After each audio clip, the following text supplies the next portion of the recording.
Hello and welcome to our fifth and final webinar of the series What's the Offer? A New Partnership Between Europe and Africa. Bienvenue à notre cinquième et dernier webinaire de notre série sur les relations entre l'Afrique et l'Union européenne. We offer interpretation English-French. You find the button for choosing interpretation in the control bar below. Nous offrons l'interprétation anglais-français et vous trouvez le bouton pour choisir entre les deux langues dans la barre de contrôle ci-dessus. Je vais continuer en anglais maintenant. Please note that this webinar will be recorded and we will make it available on our website. Just a quick glimpse who is in the room. We have guests here from Portugal, from Finland, from Spain, from the African continent, from Ethiopia, South Africa, Senegal, Kenya, and also we have trade union partners here, like for example, from Industrial. Welcome to the webinar. We're really glad you joined us. Please feel free to use the chat. You can use it to post questions or to share your ideas on something like comments. We will later cluster these questions and try to use them in the discussion. It is possible to ask the questions in English, French, or German. We will not translate them online, but we will use all these three languages for questions for our panelists. We will also try to include some questions live. That means we would switch to your camera and microphone then. Please raise your hand on the button later to give us a sign up that you want to pose a question. Please remember to keep the questions short since we don't have so much time. And please remember to state your real name and your organization. And please understand that due to the high number of participants and limited time, we will probably not be able to include all of your questions. If you are on Twitter, we would welcome you to use the hashtag What's the Offer? And in advance, I want to thank our two interpreters and my colleague Philippe, who is our technical support. I'm Gilbert Knies. I work at the Friedrich Ebert Foundation in Berlin. And now I will hand over to my colleague Manfred Oehm, who is head of the Africa department at FAS in Berlin. And today we will together moderate this session. Manfred. Yeah, bienvenue and welcome to everybody this early afternoon. I'm glad to be with you at this webinar. As you know, the Friedrich Ebert Stiftung, Friedrich Ebert Foundation, we stand for democracy, solidarity, and international cooperation together towards sustainability. So how better could we try than doing a webinar series on the Africa-European relations? Why do we do it? Of course, because of the upcoming summit between the African Union and the European Union scheduled for October. Let's see in which form it will take place. Of course, because of the Commission communication draft strategy, European strategy with Africa. Think about this paper we are going to talk today as well. Of course, also Germany, which is now about to chair the European Council presidency, will also focus on Europe and Africa presidency period. And last but not least, this year is an Africa year because also there's the intention to come to a conclusion in the post-Cotonou negotiations. So we called it hashtag What's the Offer? Why did we do so?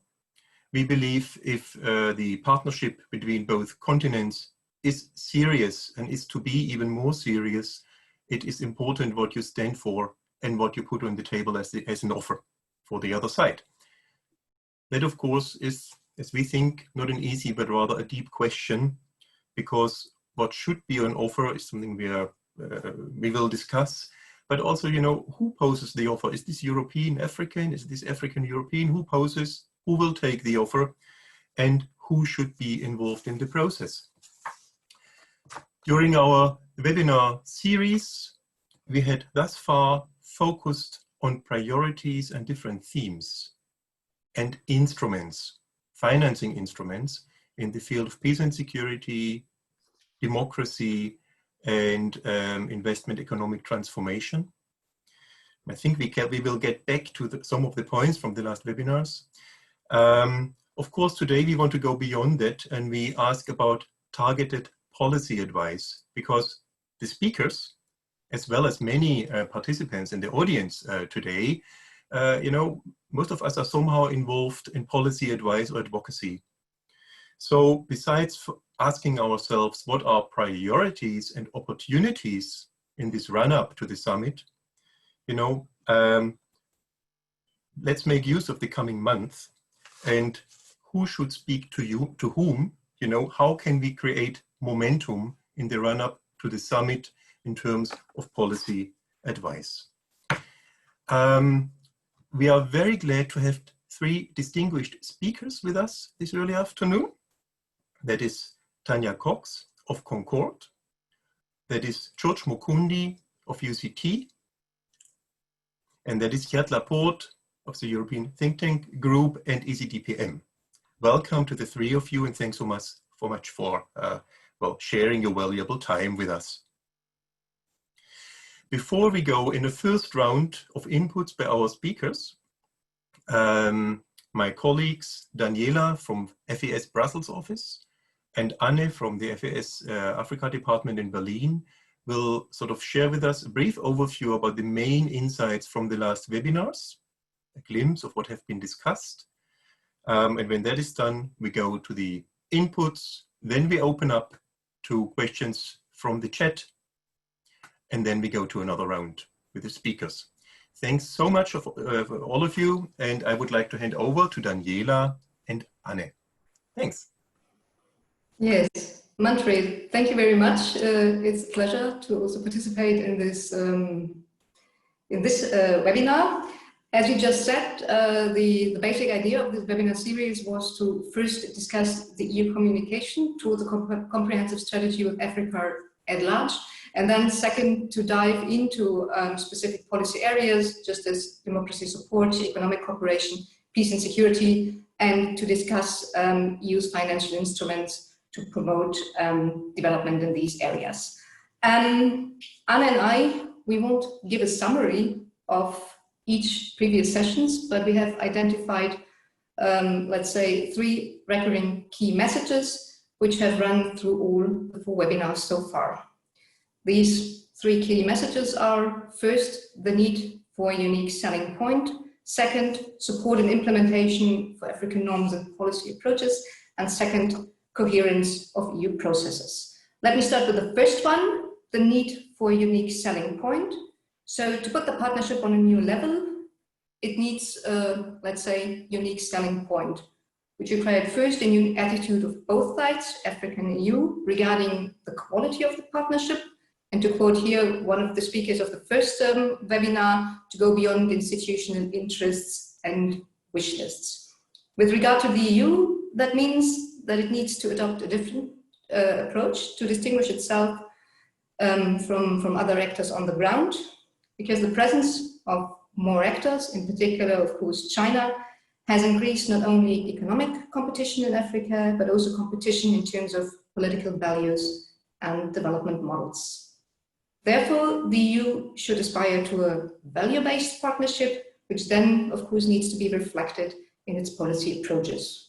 For example, in the area of democracy, to strive for governance reforms, internal economic relations, to foster sustainability, regional integration, and fair trade, and in terms of peace and security, to promote human security.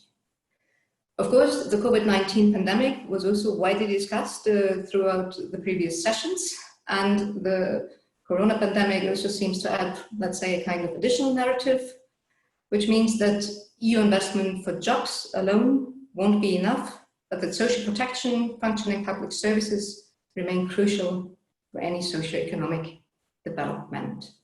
That's from my side, and I hand over to Anne. Thank you. Thank you, Daniela. And it also became clear that the value-based partnership requires that the EU should endorse Africa's own reform agenda, norms and policy approaches. So that we clearly saw that there's a need to emphasize a truly equal partnership by linking the agendas of both continents, which means, of course, the Agenda 2063, but more specifically, a variety of other instruments, as, for example, the African Charter on Democracy, Elections and Governments. With regards to peace and security, that would be, for example, the APSA, and in terms of economic cooperation, of course, the ACFTA. And this furthermore requires to respect the regional dynamics and there's a need to include stronger regional economic communities in the cooperation.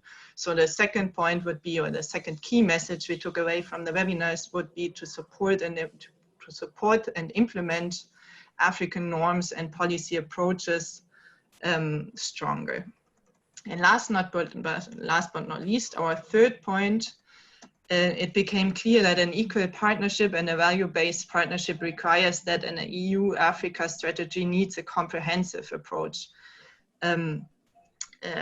Speakers and participants in the webinar stressed alike the importance of a common agenda and goals for which policy instruments, political dialogue, and a genuine institutional setting are equally important.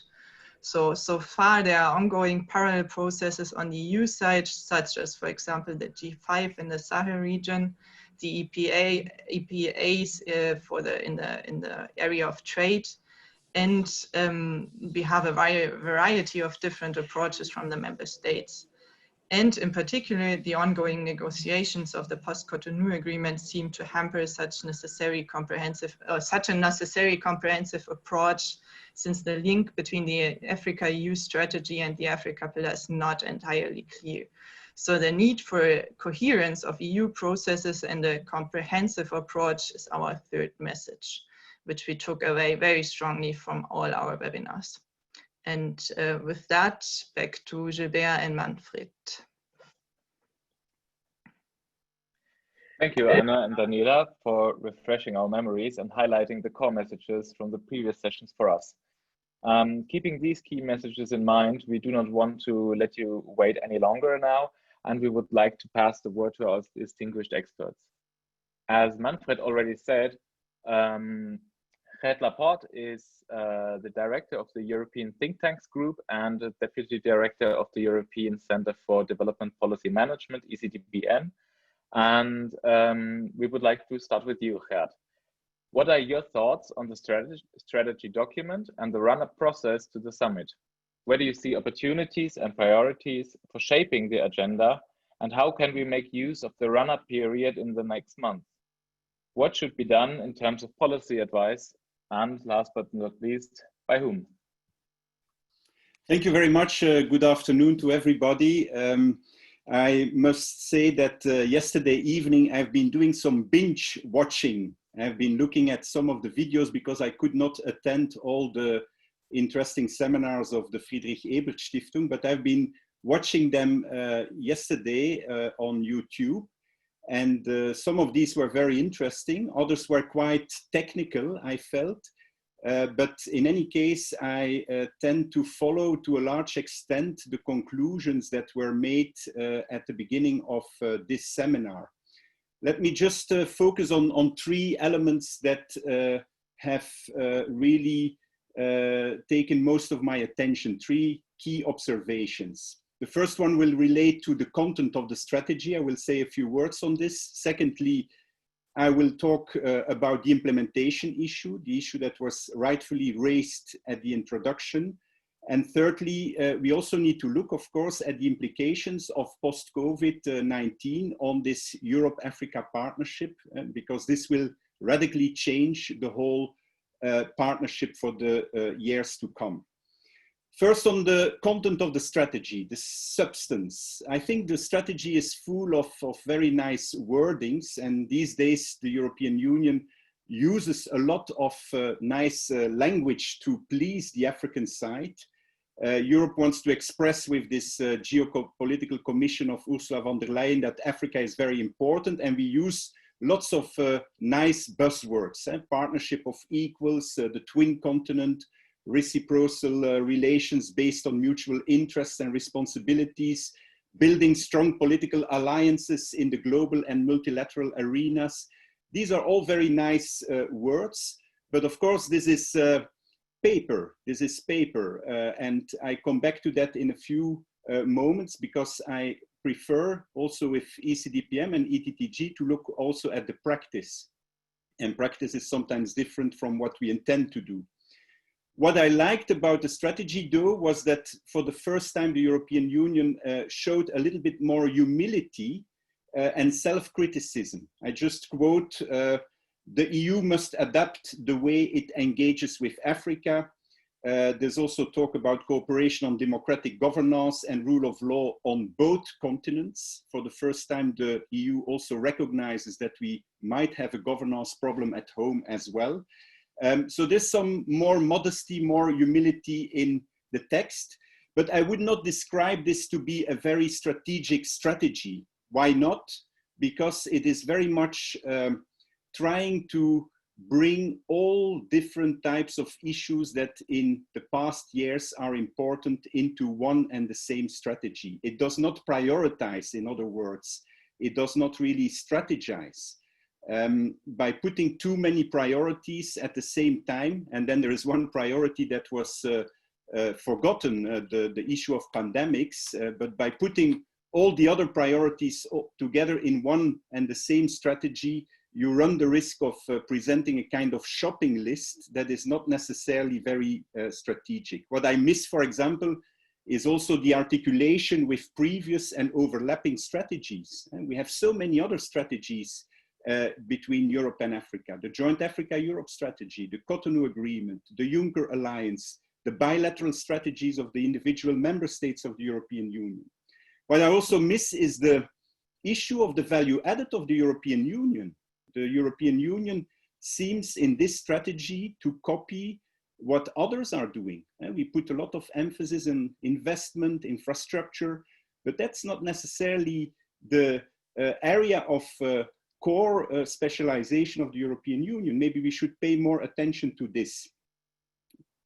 After all, if I look at the strategy, I could well imagine that the African side reacts relatively lukewarm.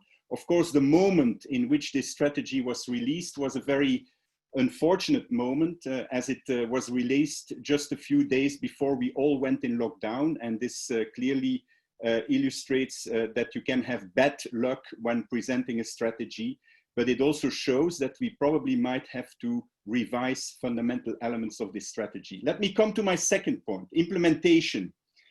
I think that on the African side, and that's what the first reactions seem to confirm, but George Mukundi, of course, is much better placed to talk on this, that this is a bit perceived as much of the same, more of the same. We see a process that we know already from the past 15, 20 years. The European administration produces a strategy. This strategy is communicated to the African side, and the African side reacts. But we see very little consultation. We see very little openings in both Europe and Africa to make this really a joint strategy. And of course, I know that the intentions of the European institutions was to really have a broad-based debate on all this, but it is not so evident to do this just a few months before a summit, and definitely not in the current context. But what could be done better if we talk about process, if we talk about implementation? Apart from the fact that we should start early enough with the consultations, with broad-based consultations with all the key players, I think it's important that we point to not only the areas where we seem to have something in common between Europe and Africa, but particularly focus on those areas where we do not necessarily share the same agendas, where we have diverging agendas. We should be much more open to discuss these in a very negotiable type of setting. And this is what is not being done. It is done with other regions with whom we negotiate. We negotiate with Turkey deals, we negotiate deals with China. But with Africa, we present a strategy, and we hope that the African side will largely abide with this strategy if we provide enough aid and enough other types of pressure on Africa. They will just follow the line that Europe is designing. And of course, I know that this is about to change at this very moment, but this strategy is not yet giving a real answer. And part of the responsibility, of course, is also with the African side. Instead of being reactive, it would be good if the African side is more proactive and that it really takes the initiative to present its strategy vis-à-vis the European Union. And then I am not only referring to Agenda 2063, because this is maybe a valuable agenda, but it's so far away from 2020 that at this moment we might need an African strategy vis-à-vis the European Union in the current context in which we are operating these days. And then we would definitely, if we focus on also these African perspectives, and if we focus more on implementation, I'm sure that we will find ways to deal with the blockages of this partnership through a better in-depth political economy analysis, through a better analysis of the factors that hinder or that could potentially incentivize a better partnership. This brings me to my third point. And the third point is, of course, relating to the new COVID-19 context. I think that the seminars of FES did not fully discuss this. It came up in some of the seminars, but I was a bit surprised that we did not really go a bit more into the depth of this. And I think this COVID-19 context, and there's a lot of speculation, of course, happening on this, but at least it shows that we are in a different context, and a context that has a lot of risks, but also a lot of opportunities. And amongst the opportunities, I would definitely say that we should work towards a different type of partnership between Europe and Africa. But this won't happen in the beginning. This won't happen at first, because I'm not forgotten the words that John of the African Union said, the hunger virus is more dangerous than the coronavirus. The economic impacts in Africa will be much bigger than in any other continent. So the consequences in Africa, particularly the vulnerable African countries, in economic terms, in outflows of capital, in decline of remittances, in decline of oil prices, natural resources prices, and so on, will be huge. And so we will need more solidarity, we will need more generosity of the international community, more debt relief, absolutely. But the question that we should always put is that this is just a temporary solution. It should not become a permanent solution, and we should make sure that we have a fundamental debate on who can benefit from these different types of aid, and then invest in the medium and in the longer term in fundamental and structural reforms of states, institutions, and economies in Africa, so as to make sure that there is less dependency on the European Union aid and other generosities. And there I believe that Africa has to make also some efforts. Most African countries have tax rates of less than 15%. This really is a need to reform fiscal policies. It's not only about debt reduction, it's not only about more aid, it's also about internal reforms, governance reforms in Africa, and by the way, also in Europe, because many European countries will also be confronted with the same types of challenges in having different types of fiscal revenue in a post-COVID-19 context. I just conclude here. I think that when the dust of this crisis will have settled, it is time to build a new foundation for Africa-Europe relations and to fully seize the opportunities that this crisis could provide. Thank you very much. Thank you very much, Gert Laporte, for this first and I think very strategic input. And also thanks for how you framed it, you know, starting with the geopolitical ambitions of the Commission and bringing in the notion of solidarity in the end and what this requires at policy level. And I think you made some very, very important points here. Of course, the point, you know, coherence, overlapping strategies of instruments. I think it is very, very important in the end that this is not yet like, well, a new strategy and more business as usual. Let's see what the others say. And also the point that you make, you know, in the end, there should be an African strategy or something to offer maybe I mean, it's difficult to imagine, or maybe it's not so difficult, what this means in Brussels if there is this document on the table, an African strategy for Europe, and then you make with Europe about it. Now let's see how this goes. But I'll stop here. And I would like to hand over to George Mukundi. Thank you, Gert. George, thank you much. Thanks so much for joining us today. George Mukundi is the former head of the Governance Secretariat of African Union. He's at UCT, the University of Cape Town, and head of the Mandeleo Group, so a consultancy. George, thanks so much for joining. I would like to ask you basically the same questions we also asked Gert. You know, what is your assessment of the new strategy document and the run-up to the summit? Where do you see priorities, opportunities, but also maybe you can take it a bit further then, you know, what it means in terms of policy advice and targeted policy advice, you know, what should be done and by whom? Thanks so much, George. The floor, well, the webinar floor that is yours. Yeah, so first, thank you very much, Manfred, and to all the panelists and participants at this webinar. It's quite a huge task to follow Gert, who we've been in a similar conversation before, and he's articulated significantly a lot of the issues that many of us have been mulling over, you know, since the strategy was obviously shared by the Europeans.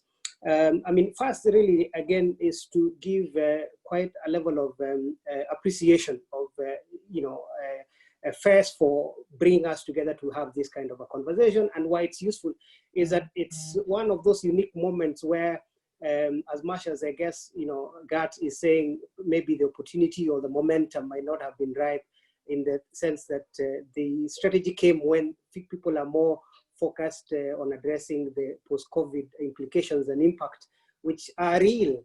The truth is, I guess, you know, there are three questions that one can raise, and I'll start with a question my son increasingly is asking of me, and he's only 11, and with the Black Lives Matter, you know, issues emerging in Europe, but also in the US and increasingly in Africa.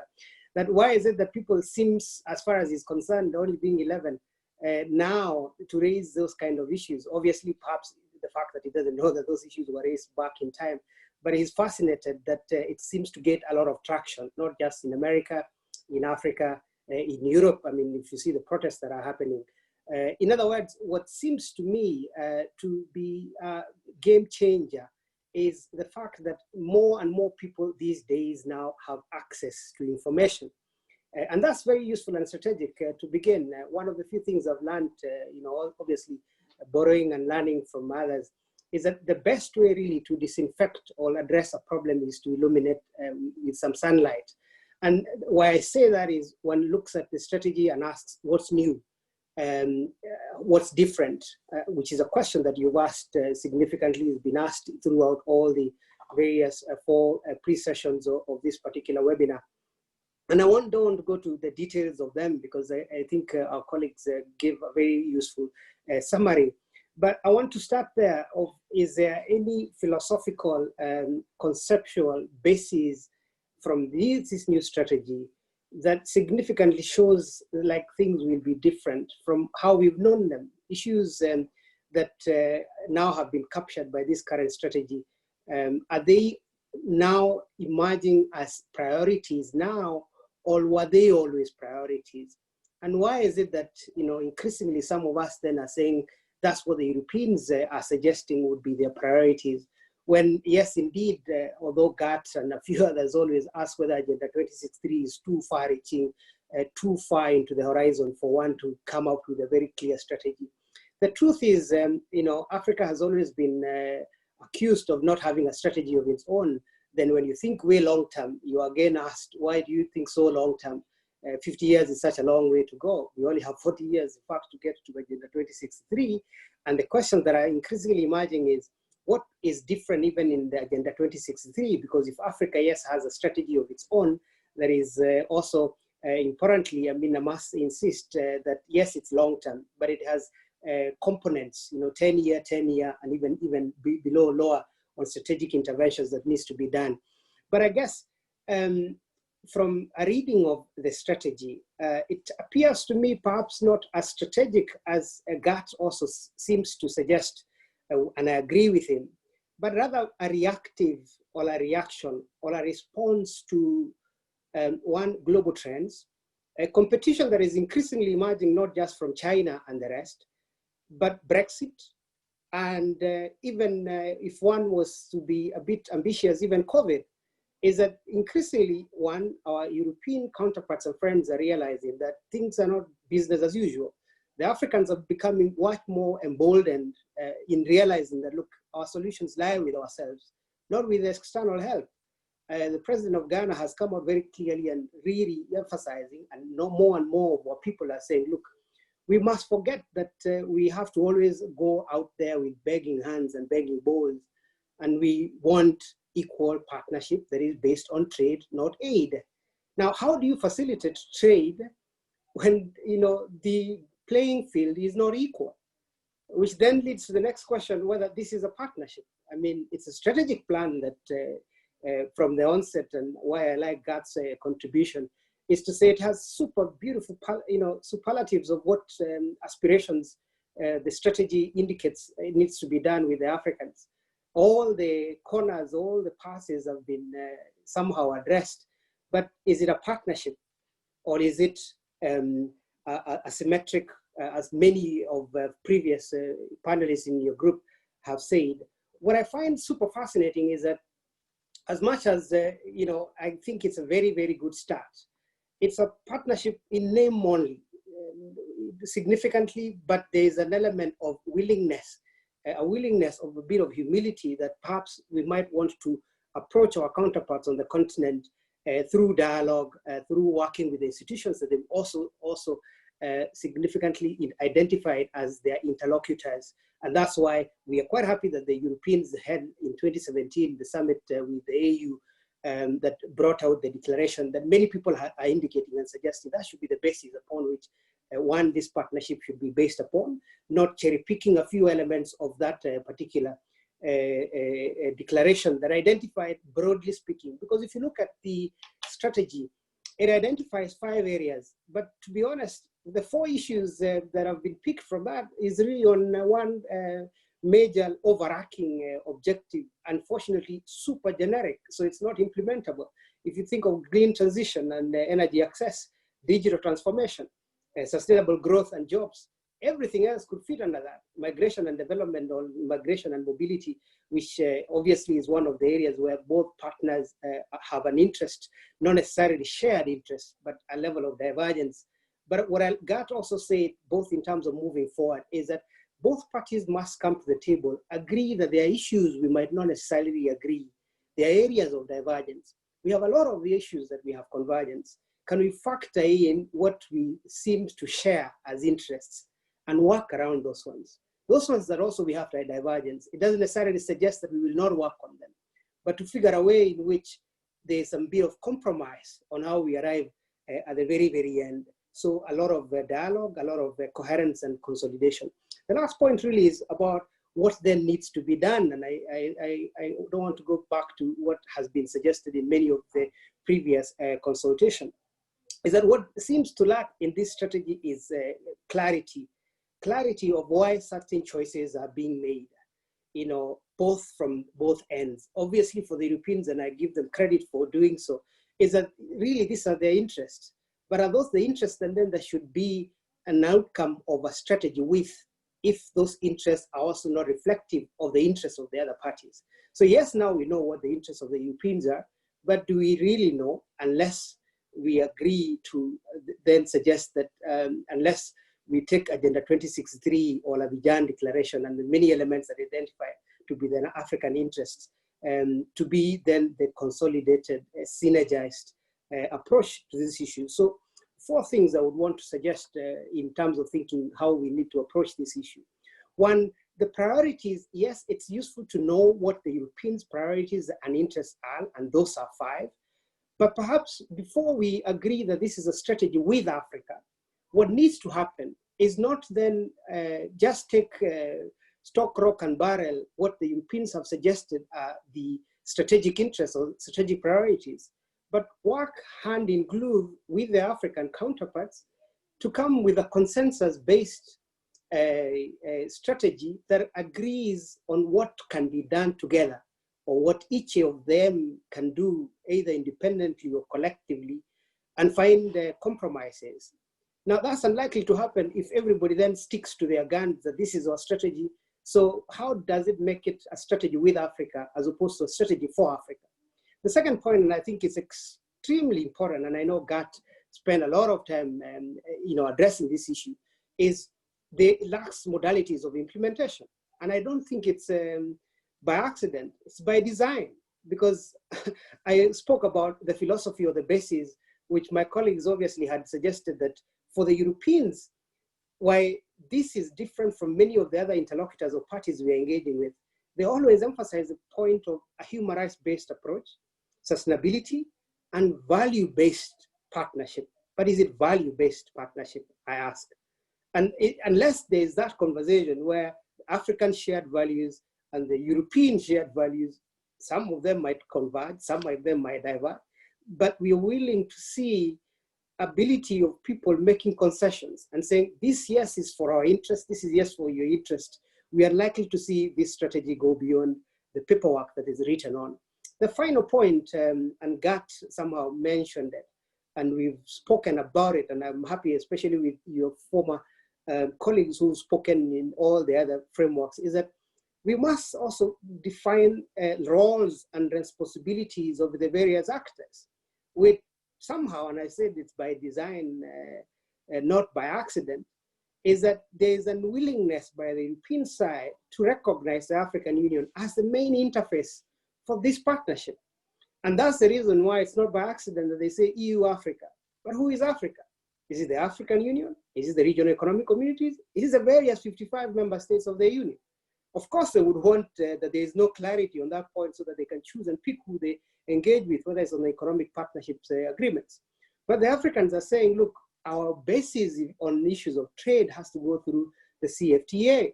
Our issues on migration, we are very clear on the common African position, but also what we want to do on the various areas, whether it's on agriculture through CADEP. And finally, and I think that's key and important, is that there has to be concession. If we are serious about making sure that our citizens benefit from this partnership that is between the EU and Africa, which I would wish it was with the African Union, is that then we should be able to hold each other accountable. No accountability mechanism identified and clearly outlined within this particular strategy. And I say it's by design, because everybody is happy to have very generic overarching agreements or commitments, which nobody is going to ask who and when was it identified, when was it implemented, how many resources have been put together to make sure that this gets implemented. I'm sure we'll get into much further debates, but I would really insist that if this is going to make any difference, if this is going to be any different from what we've had in the past, then there has to be a framework, an instrument of how these partners either hold each other account and follow through their commitments. I thank you.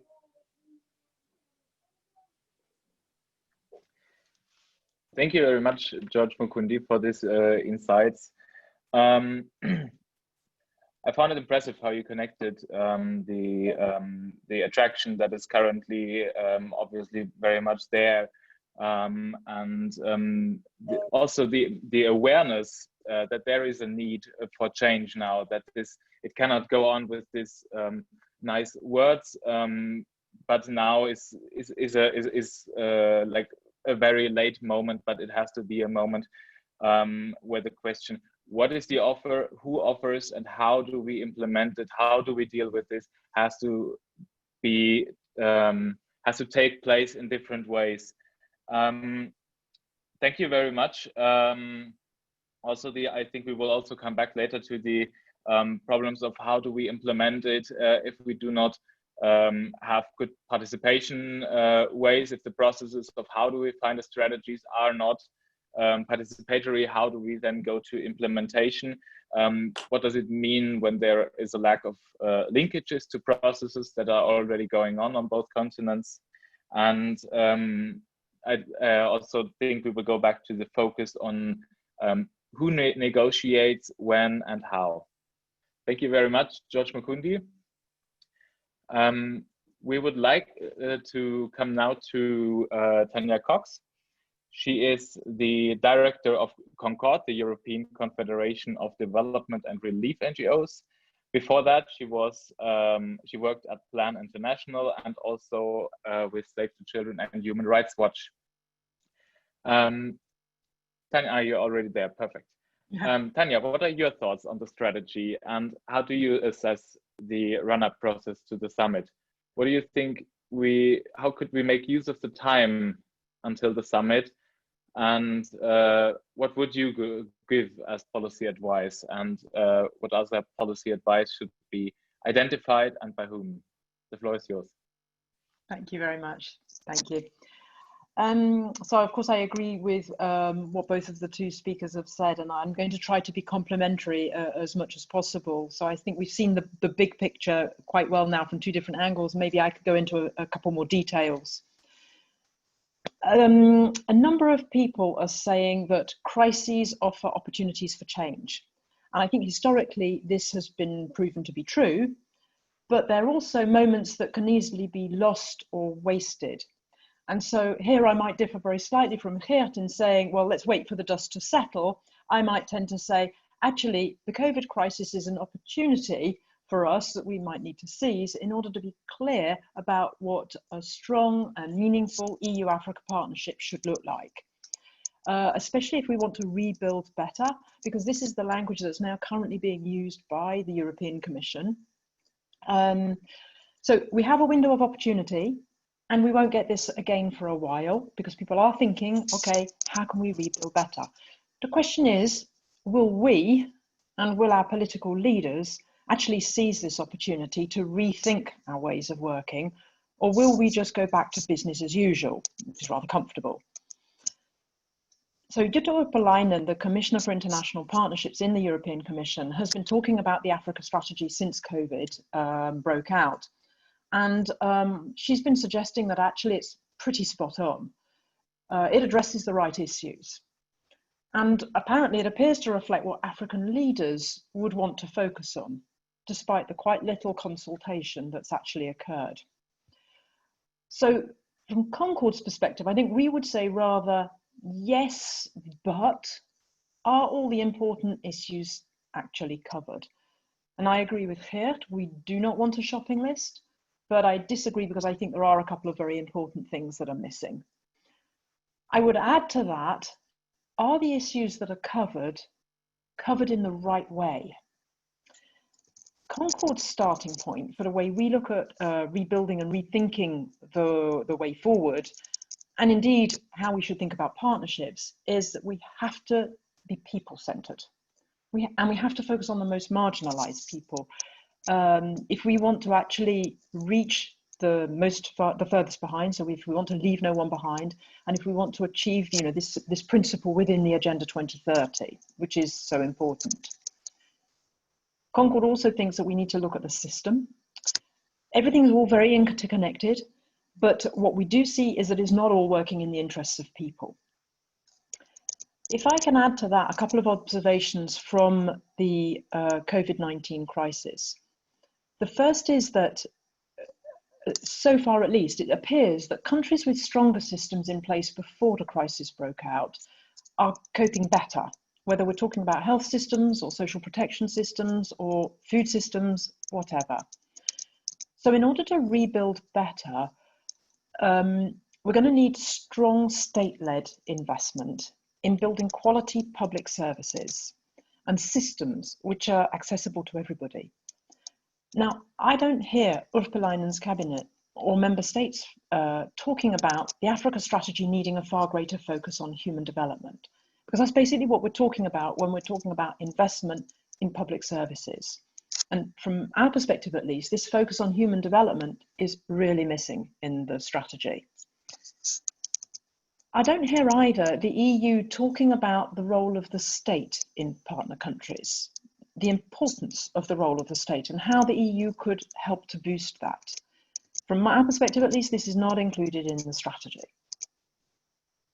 The second observation I would make, which comes out from the COVID-19 crisis, is that inequalities have increased exponentially. So the people who are already the most marginalized are suffering the most from the impacts of the crisis, and also from the, the necessary restrictions that have had to be put in place. Also with perhaps some governments going much further than they should have done in those restrictions. But in terms of those people who are most impacted, we have to remember that women and girls are at the top of that list. So if we want to rebuild better, we need to look at why those inequalities exist in the first place so that we can address them. What was the problem with the system? And at the very least, we need a gender responsive approach going forward. And I haven't heard either speaker so far mention this very important aspect. Worse, I don't hear Jutta Urpilainen and her cabinet talking about it either. I don't really hear enough either from them about why this crisis struck us so hard, because it is at least a triple crisis. So it started with the health system and the crisis for people's health, but then it very speedily hit, of course, people's jobs and their livelihoods. And in some countries, particularly in Africa, it's turning into a food crisis, which of course might outlive the initial health crisis. What I am hearing is that a lot of people are talking about a return to normal. Now, I don't want to dramatize things, but that does make me a little bit concerned. Do we really want to return to mass consumerism? Do we want to return to pollution? Do we want to return to damaging the environment for economic gain? And putting economic gain, which ends up, let's face it, in the pockets of just a few people, before people's well-being. So when I hear that we need to kickstart the economy and we need massive investments to get the private sector back on its feet, I think yes, absolutely.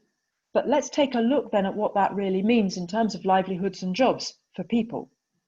And I think this is where we could use an example for how we could build better partnerships between Europe and Africa, building back better or rebuilding better, and how then maybe the strategy might need to incorporate some of these elements. Because I think everybody agrees that jobs are important, especially given the millions of people, in Africa that are going to be coming onto the job market every year. It's also super important for addressing inequalities, especially given the importance of inequalities in the general mix of inequality. But business as usual wasn't working. And I don't think we necessarily need to go into the details. We know about this. We know about how, Africa needs to industrialize more, to diversify its industry, to become more resilient, and so on and so forth. But where are actually most of the jobs for Africans? I think that we're not focusing in the right place when we're talking about this, because they're not in the extractive industries. They're not in the multinational companies.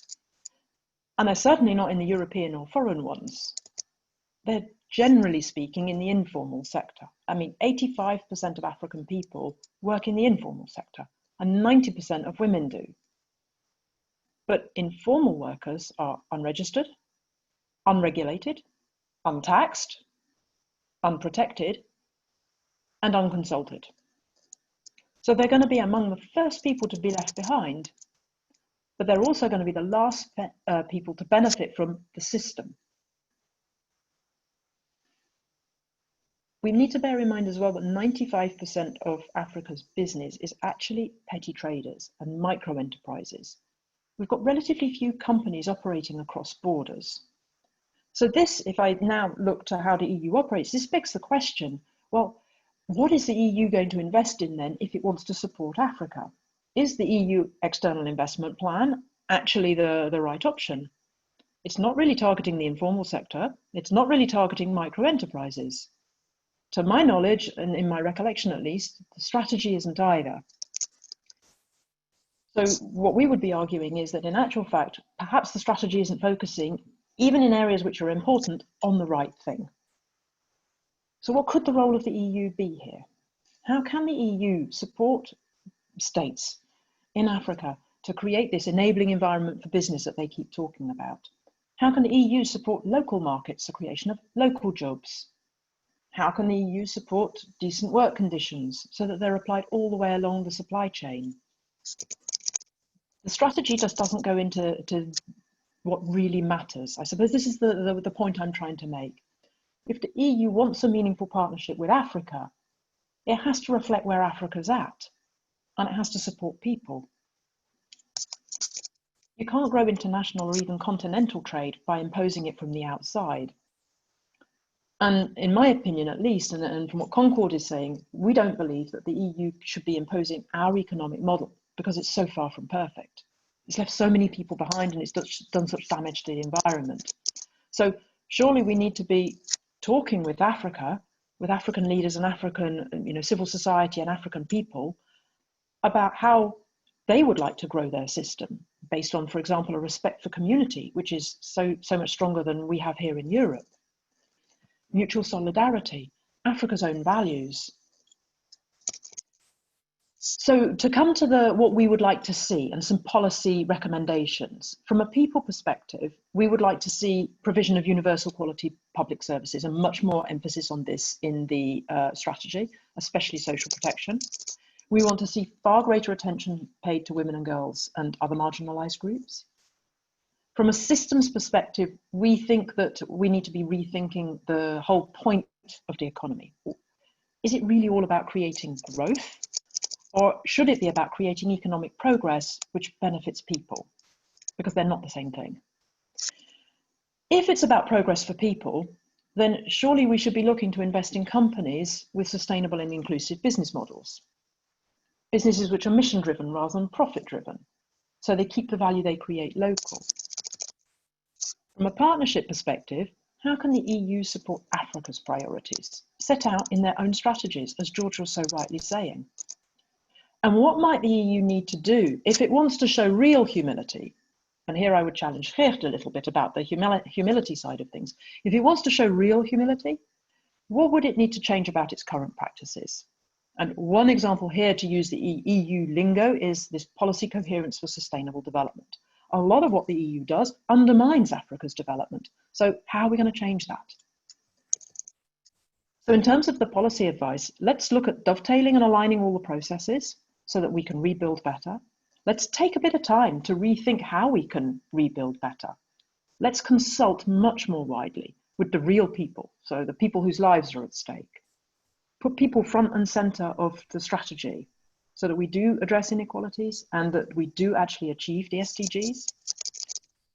What about making sure the EU financial instruments, I mean, in a previous webinar, we were talking about that. What about making sure the EU financial instruments actually support partner country priorities and partner country realities? And I completely agree with both the previous speakers when we say that when we come to implementation, there has to be a clear plan to operationalize whatever the strategy looks like at the end. So I'll stop there, and I very much look forward to our discussion. Thank you. Thank you very much, Tanya. Thanks for sharing your views and, well, for asking or suggesting a more people-centered strategy or people-centered cooperation, the way I understand you, and bringing in, like the concept of the state and the question of jobs, for instance. I found it also very interesting, as I think all three speakers, you have said we can't continue with the business as usual. Yeah? And, things have to change. Maybe your ideas differ a bit on the how, but there is sort of a consensus that this is a window of opportunity and maybe a unique moment that has to be used also because of the COVID-19 situation. For me, it's important that we take the discussion back always to the question, what should we do about it then? Not what should the EU do or the AU do? And you, Tanya, you mentioned, of course, we need much wider consultation. Maybe when we have then the other round of inputs from you and the other two speakers, Gert and George, let's ask, what else is needed? Because, I would agree to take more time and rethink. Take a bit of time to rethink and reflect. It's absolutely needed. On the other hand side, from an advocacy and policy advice perspective, we have a couple of months up to the summit. So what could we do specifically? Maybe we can get back to that in a moment. I would like to invite the audience. Of course, there have been some questions in the chat already. Also, if somebody would like to come in per video, I mean, it's, you know, Zoom by now because of the last weeks. Yeah? It's possible to raise your hand. I'm not sure which color it has. Raise your hand in the chat, and we can also try to bring in with a short video question or comment if somebody wishes to speak in Zoom public, so to say. I asked my colleague Gilbert, have you already identified some questions from the chat? I have also some, but please, you go ahead. Thank you, Manfred. Yes, there have been already a lot of questions. Thank you for thank you to the audience, and please feel welcome to continue being so active. There have been questions on the area of crisis recovery. What will the relationship after the crisis, the Corona crisis, look like, and what should be prerequisite ingredients of this new foundation? Like, what should it be based on? Another question in the same area, crisis recovery, goes to the asks for linking up climate action, the SDGs, and recovery. How could we ensure that we do both at the same time and do not make a trade-off, for example? And this question is connected to the implementation question. How could we implement it? And if the speakers agree that community and local government level is absolutely crucial here. I would just introduce another let's say crisis subject here, another crisis question, which goes to the area to the subject of the Brexit. And one participant is asking, will Brexit make the EU-Africa relation more France-centered? And if yesterday's visit of the French and Belgian ministers of foreign affairs under the banner of the EU to Kinshasa is a little bit of a taste what is to come. So 2 questions on the crisis recovery. How should it be shaped? What are the ingredients needed? How can we link up crisis, the COVID crisis, to climate action to make sure that we do not have a trade-off? And the other one is, have we already seen, or will we see soon, a change in the Europe-Africa relations due to the Brexit?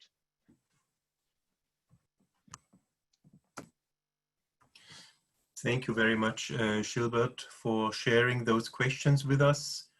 And let me add one. I mean, there were 2 questions related to the crisis response and now the Brexit question. I find it quite intriguing that one participant in the audience said, and you know, one Africa strategy with such a diverse conference, does that make sense? I wonder, who would like to respond first? Usually we go in reverse order. But Tanya, would you like to start?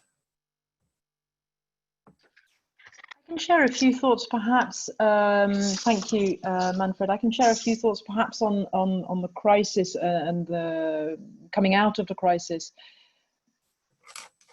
I mean, one of the things obviously that we haven't really touched on at all today, because it doesn't really concern perhaps the strategy per se, it would be perhaps a little bit of new thinking, is around how African nations will be able to rebuild better, given the lack of resources that they have, particularly obviously we're talking about financial resources. And I think this is an area where European countries need to do an awful lot more. There have been conversations around debt relief. From our perspective, this needs to be a conversation around debt cancellation, because African countries need sufficient solvency. They're not going to be able to borrow at reasonable terms on international markets the way things are at the moment, and certainly not without absolutely crippling themselves with debt. But one of the things that they have to have is enough money to be able to invest in their own systems. Coupled with that, it was something that Geert was mentioning, is around the fiscal policy. I recognize that here we need to be balanced, and that, you know, African countries can do more in terms of their own fiscal space, perhaps improving their own policies. But I think we also need to give them the fiscal space in order to do so. There has been what we call a race for the bottom, in the past at least, where African countries were feeling under pressure from investors, and particularly from the private sector, to be offering low rates of tax, so that they would then acquire the investment from X or Y company. This needs to be put into question. This needs to be stopped. And here, of course, African countries, if they were to band together and to, you know, put in place certain rules that they would apply and stick with, that would certainly help. But I think the European Union can be doing things about this as well, in terms of the standards they're setting and the regulations perhaps that they're imposing on the private sector. Because certainly what will be needed is to put in place a progressive system of taxation, or a system of progressive taxation, perhaps I should rather say. And the corporate sector is certainly one sector where African nations will need to be able to raise money. In terms of the climate, I absolutely agree. And I don't think that we have all the answers in terms of how to rebuild so that we don't impact on the climate. We have, of course, the new European Green Deal, which has a number of suggestions, but it's a lot of what we're saying is based on, you know, the circular economy, and this is taking time to put in. It's based on energy efficiencies and this kind of the other. It's not really based on rethinking the system and rethinking how we do business. So from my perspective, at least, in Concord, we would be saying we actually need to do a bit more rethinking and perhaps be a little bit more radical, so that through consumerism and through the way we are orienting our economies because of this growth imperative, we don't impact on the environment negatively. I'll stop there and then let other speakers contribute.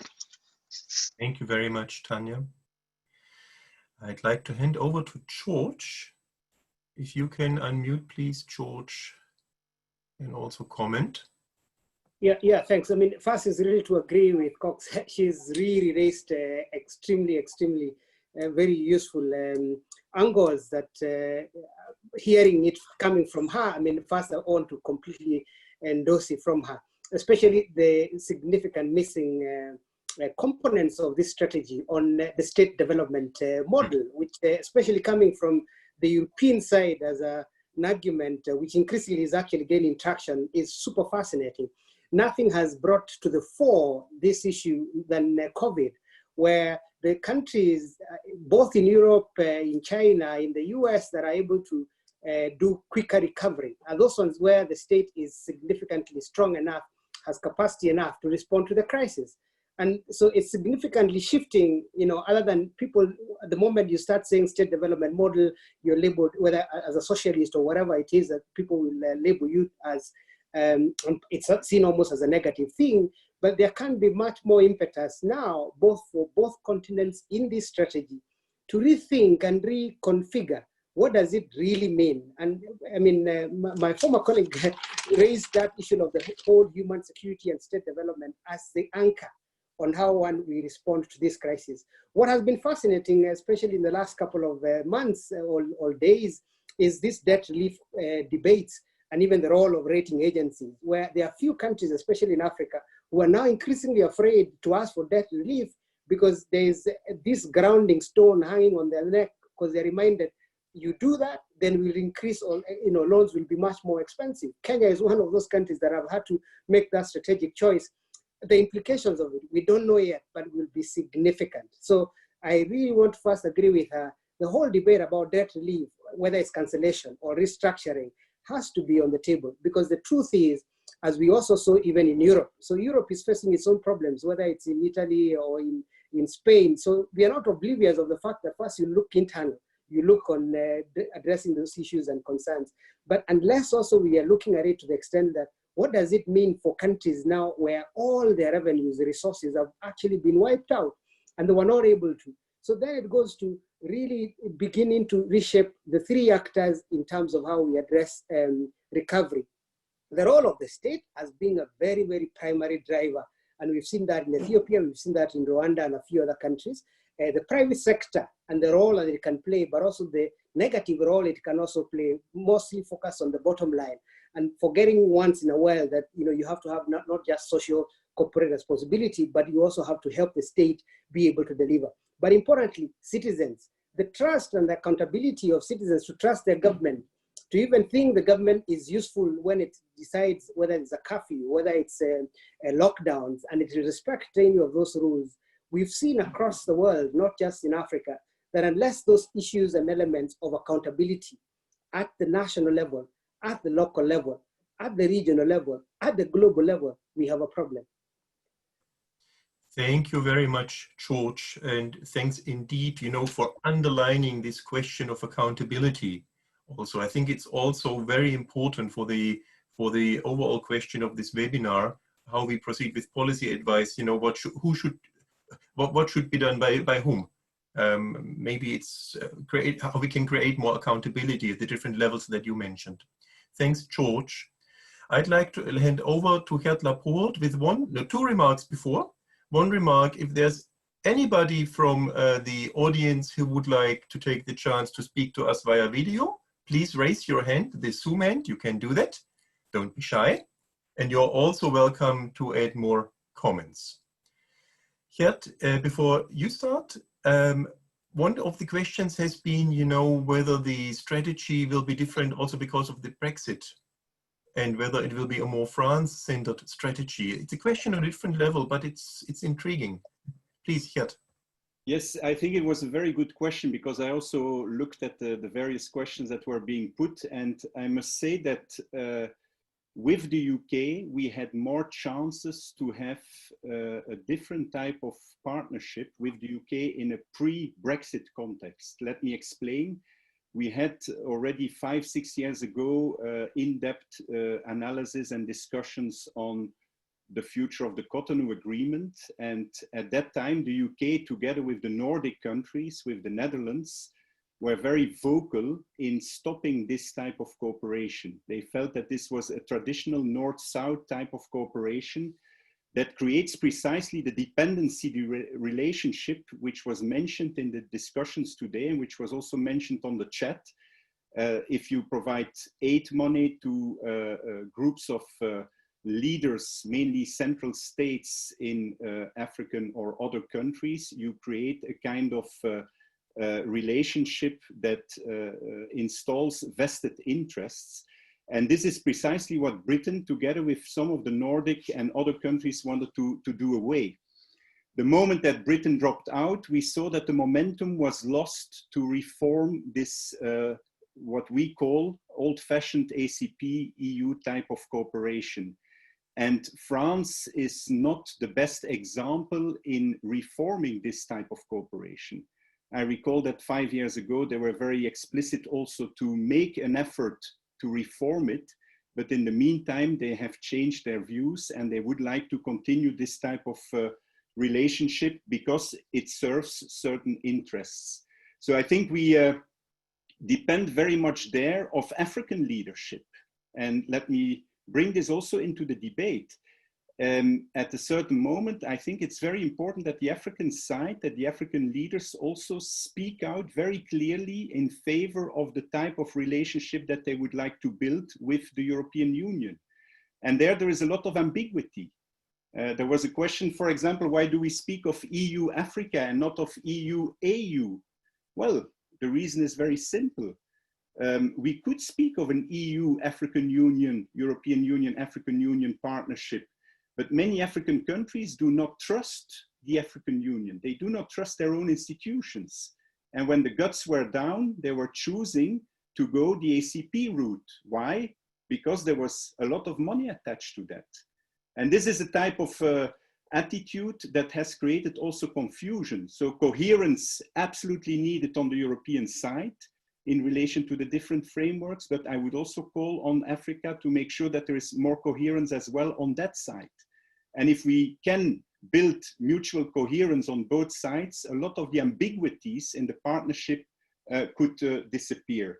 Maybe last point, I think I fully agree with all what was said on the new foundations, the new ingredients for a new type of partnership. I think everyone spoke out very well on this. And I fully agree that in the short run, debt cancellation and more generous aid will be needed. But again, let's make sure that it reaches the right people in the different African states. And there's a lot of vulnerable people. Tanya has clearly mentioned this. And let's absolutely also make sure that at the same time, a number of responsibilities are taken up by African states themselves in terms of reform of the states to make states more accountable and to strengthen the institutions and to make sure that there is, of course, also a lot more done on creating more fiscal space and tackling illicit financial flows, where Europe, of course, also has a main responsibility. That's a joint responsibility. But I think what is very clear for me is that on both sides of the partnership, there is work to be done. And we have an opportunity now to do it. I fully take that point. Thank you very much, Gert, for bringing in these points and also the notion of coherence on both sides. I think it's extremely important. I have final questions, but I just ask my colleague Gilbert, do you have anything of urgency from the chat? Shaking your head. I would like to ask, all three speakers once more, about the policy advice, because it seems really that all three of you, and if we can add myself, we agree that there shouldn't be a business as usual. We should make use of the momentum, in particular having COVID-19 in mind. We talked about the strategy, we talked about the broader setting, we talked about implementation, but in terms of policy advice, who should do what? I mean, including you. And I mean, with a self-critical notion, including FAS, of course, we say this time things should be different. But all of us, we have also been a part, of the consultancy around the African-European, let me broadly call it, relationship. So what should we do differently, maybe this time? How to make use of the coming months? How to create momentum? What could be done in terms of policy advice? And maybe if you can use like 2 minutes each, 3 minutes each to respond, I'd be grateful. And I wonder, George, would you like to go first? Please. I certainly don't mind going fast. One, really first to thank all the panelists, and perhaps equally really so thank Gert as well, who have raised many of the things I would like to say. One of the few things we learned in this platforms is also who says it. I mean, some of that might get traction. If he says it, then I say it. That's the truth. That's the reality. And none of us in Africa also are oblivious of that fact. So really, really happy to hear Gert say some of the things he said about what needs to be done from the European side, the level of cherry picking and also perhaps divide and rule, if you may, in terms of not getting coherence and synergy. So it's really by design. I wanted to really focus on three things. One, how do we leverage the playing field? That's my first takeaway. That if nothing more, and this strategy tries at the bare minimum to get closer to leveraging the playing field, which is such asymmetric that I don't even have to emphasize, our colleagues have said so. And stop seeing this really as a competition, as trying to respond to what others are doing, whether there's Brexit, whether China is coming, whether the Americans or anybody else, and saying, how can we, with all humility, as has been asked, with all reason for our citizens on both sides of the divide, because the EU really rests on the funding of all its citizens, and the citizens also need to ask questions. So you're asking, what can be done? From the European side, I think we hear more of what the EU Commission is trying to suggest what it wants to do with Africa and a few member states, but we don't get enough of what EU citizens are saying and demanding and asking for. So it's for FAS and institutions like yours also to present some citizens' voices from Europe on what they imagine, both whether it's a relationship they also kind of want to build, because there's also divergence among even the member states in Europe. There's also obviously the question that is always thrown into Africa that you're 55, you're too divergent, can you even have one coherent strategy? We are unlikely to do. We agree we are diverse. We are not one country, we are many, but there are elements that all bind us together. I mean, Agenda 2063 was a negotiated document about the multiple elements that could have been discussed. And so even this strategy, we don't expect it to be comprehensive in the sense that it addresses everything. It's unlikely to ever happen. And this is the point I try to make. How do you make sure that on certain elements that make this exercise for the partnership to grow organically is one based on diverse but also collective convergence of interests, but also really makes sure that we are not just relying on Europeans to give us aid or support. The Africans have made that very clear. We are tired. If not nothing more, we do not need aid anymore. What we need is you level the playing field, let's level the playing field so that we can trade each other as equal partners. You give concessions and all manner of subsidies to your agriculture, which makes our agriculture products not even able to be sold in your spaces. And that's one of the key questions. The gut element about what African leaders need to do, and I know there's obviously interest from the European side to know, it's not just the African leaders, it's also what African citizens also want to know. It's also what think tanks, academics, and the media. The European, unlike us, are much better PR. So the European strategy is almost presented as a fait accompli. It's a beautiful document when it's, yes, a good document, but it's not sufficient, comprehensive enough to ensure there is accountability even on our side. There is a sense of urgency on our side, but the citizens also are informing the issues and the elements that we would want to see in this strategy. That's lacking and that's missing. Afrobarometer, and other citizens tracking tools and mechanisms. Thanks now to information technology and innovation, we're able then to seize data and digitization to be able. My last point, which I can't emphasize enough because you've said it in the past in other forums, unless this partnership is based on an accountability framework, is based on an instrument or modalities that we can execute and implement, it is as good as sitting in bookshelves and libraries in Europe and Africa, and for academics to humor themselves. George Mundi, thanks so much. I think for me, this is one of the key takeaways already, that this accountability framework is crucial if this is to be operational and of relevance. Now, before I hand over, there is one question from the chat directed directly to you. If you can just maybe a brief answer. It's about the diaspora. If we take next steps, if we move ahead, there's a question, the role about the African diaspora in Europe could play, maybe to be more engaged or so. But if you have any thoughts on that, George?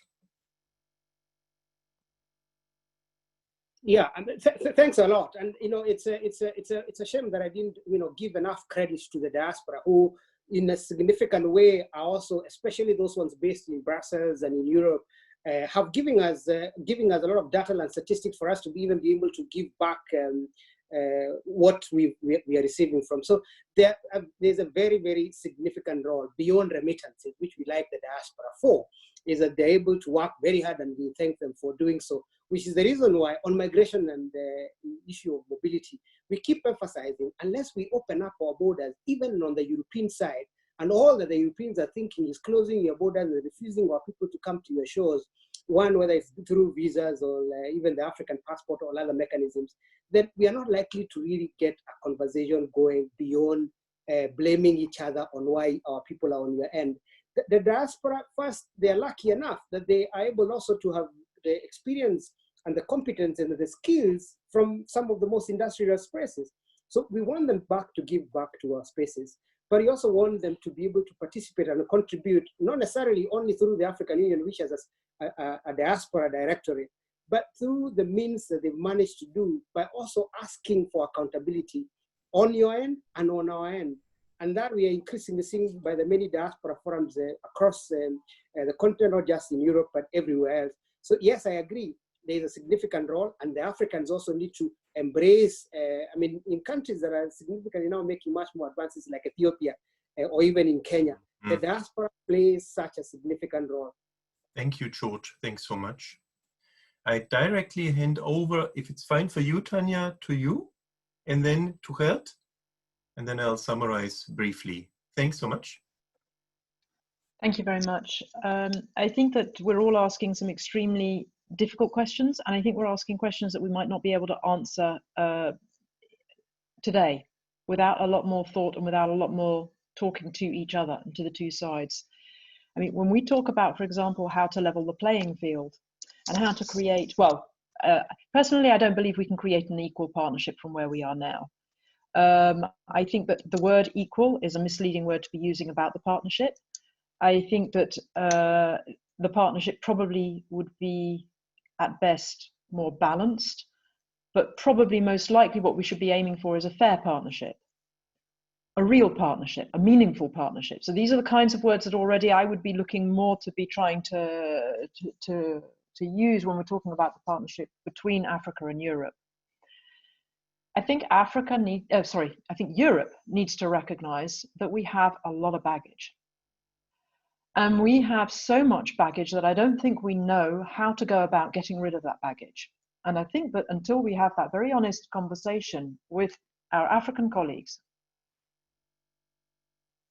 we won't necessarily be able to advance towards a fair partnership.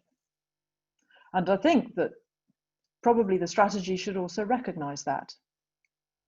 How it does so is, of course, to be worked out. But I think there's a question perhaps that isn't really being asked, that maybe Europe should be asking, and that is not just what can the EU do for Africa, pretending to put its own strategic interests at the benefit of Africa, because that's currently how the strategy really is. We want to do these 5 things, but we'll pretend it's all done for you and in your own interest. We need to start again and not take that kind of approach. What can Africa do for Europe? Where is it that we can have a win-win situation, or at least work towards a win-win situation? Because while I thoroughly understand where George is coming from, while Africa receives aid from Europe, it is in what we might call a one-down situation, because it's this beneficiary notion. It's receiving aid. And I think then to talk about accountability is, well, what is the EU accountable for? Where do we want to hold it accountable? Because I think that's a really good idea. And this is where I would come to this policy coherence conversation. It needs to be held accountable if it does things which undermine other countries' progress, other countries' development. How would we hold it accountable? We don't have, as far as I'm aware, the mechanisms for this. So this is what we would need to be thinking about. Because we can talk about, for example, conditionalities on aid. Not that the EU uses them apart from in migration, but it doesn't use the positive ones on human rights, or it doesn't use conditionalities when it comes to human rights issues or things like this. But how would we actually hold the EU accountable for doing something that undermines Africa's progress? This is something that we need to really be thinking about, in my opinion.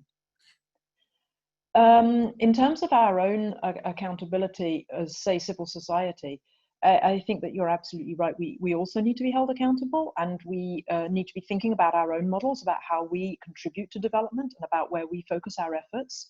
And I know that we would be very open to having that conversation. Indeed, in Concord, we're trying to create much greater links with our African partners in civil society. But if I look to consultations at the moment that tend to be held when Europe at least is trying to get civil society's opinions on things, we feel that they're a tick box exercise. Yeah.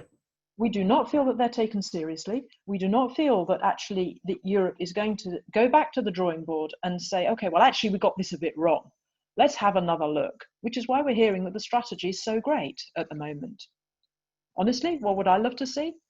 I'd love the strategy to be torn up. This is just my own personal opinion, and that we start again from the blank page with the Africans around the table at the same time. And we say, okay, what do we both want from this partnership? What do we want to get out of it? Okay, and how are we going to work towards that? And on what would we need to work? So, for example, how would the EU need to contribute some of the things that Africa really needs? Knowledge, technology, that kind of thing. this doesn't come into the strategy at the moment because the EU's not giving what it doesn't want to give. It only gives where it's willing to, and it's easy to give, like in aid. So I'm being a bit, I recognize it's all a bit heretical and a bit provocative, but I think that we would need to rethink. Thanks so much, Tanya. I mean, we are here, and, you know, not to have consensus only, but to be controversial and have new ideas. And that's, I really like that. And thanks so much for, you know, mentioning the baggage that sort of maybe both sides, in particular Europe, of course, has colonialism has been mentioned in the chat, of course. And I mean, I just think loudly, but maybe we need a webinar, you know, about accountability in this process and partnership. Gert, the floor is yours to briefly answer and add, please. I have 3 points and 3 minutes, I see. The first one, we said it several times during this discussion, we want a different type of partnership, a different partnership beyond North-South, beyond donor-recipient. So let's start working on an interest-driven partnership with organizations, with institutions, with actors that can really bring about change in both continents. And sometimes this will be the Pan-African institutions, the African Union. I would think on peace and security and a number of other issues, but sometimes it will be other regional organizations that are sometimes composed ad hoc, but that seem to have a lot of traction. So we should have the flexibility to deal with the right actors at the right moment. Pan-African levels, regional levels, central state levels, local governments, very important. Civil society organizations, the world of think tanks, the world of startups in Africa. There's an incredible amount of young dynamic entrepreneurs. We should reach out much more and much better towards these new actors. And of course, I won't forget also the diaspora. They're always present in these types of debates and they also have a role to play. This will be the art of doing good cooperation, beyond vested interest, working on the real interests and the real traction. Secondly, I think, and it's linked to this, we should on the European side, but also on the African side, make more efforts to rationalize instruments and frameworks. We have too many instruments and frameworks and nobody can follow anymore. You had a very interesting discussion on Ndiki.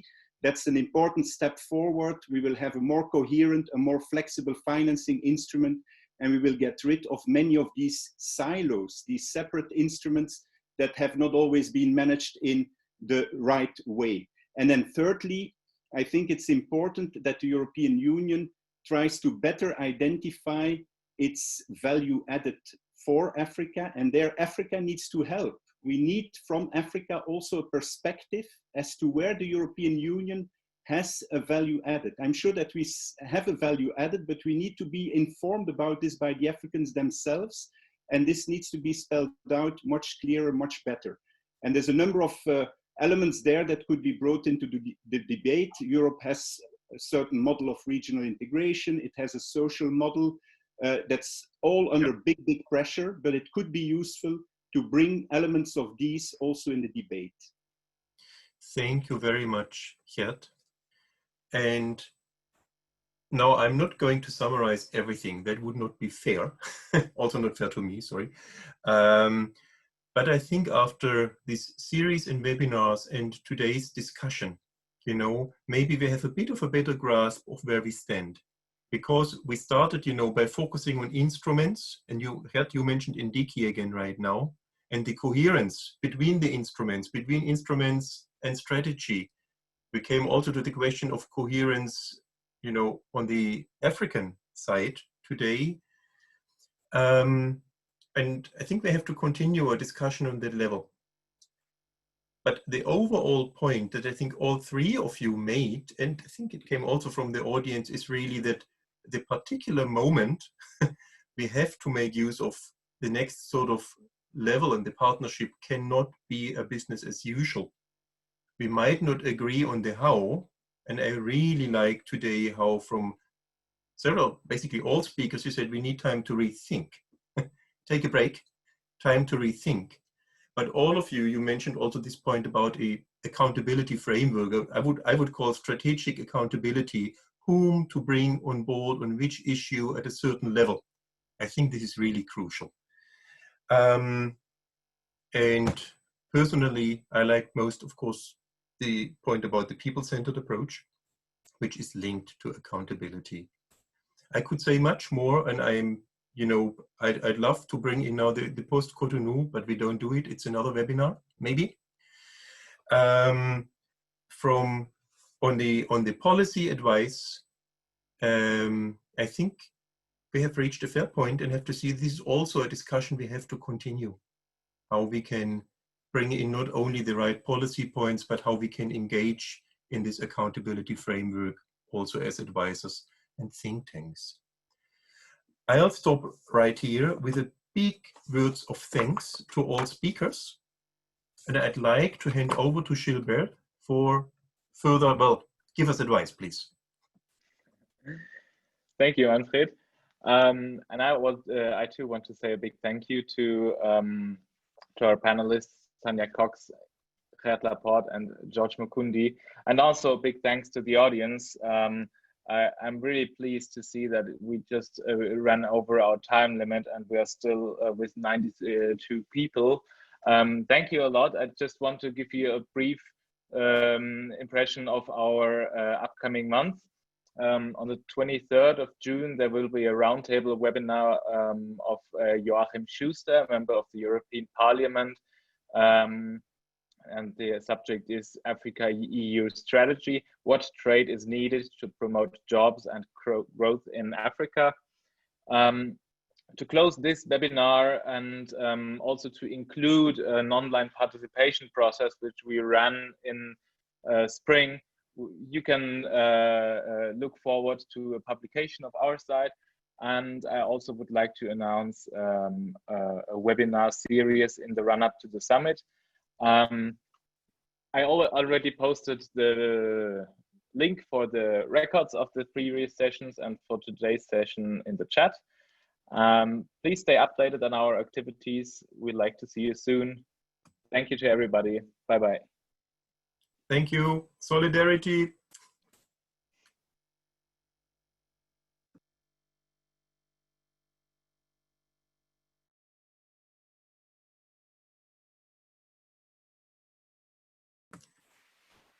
Okay.